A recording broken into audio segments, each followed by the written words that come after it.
Well, it's funny that you mention Italian and French because I think so many people really love those two cuisines, and I Hmm. think especially Italian.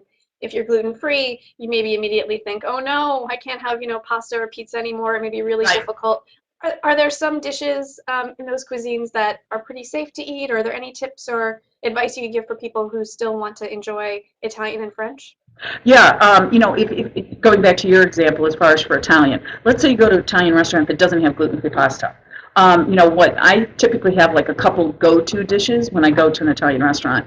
I love salads, so like the what's called ensalada mista, which is a typical Italian salad. They typically do not have croutons or breadsticks in them. However, I always make sure that they don't. I'm check as far as for like what type of dressing there is.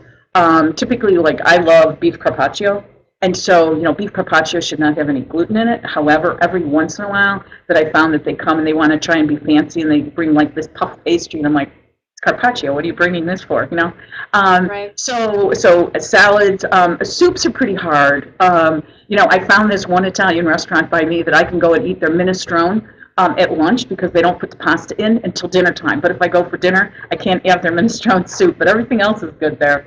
As far as for an entree, the entrees that are the easiest in Italian are really like if you think about like veal limone or chicken limone that has that it has a lighter sauce. However, for those, they need to make sure that there's no flour dusting on the chicken or the veal. And a lot of times in like a lot of the Italian restaurants, that it'll be made to order for the sauce. So in that way, they just make the sauce without any flour, without any roux. So and then you can have roasted potatoes, making sure that that they don't have any type of packaged seasonings on them.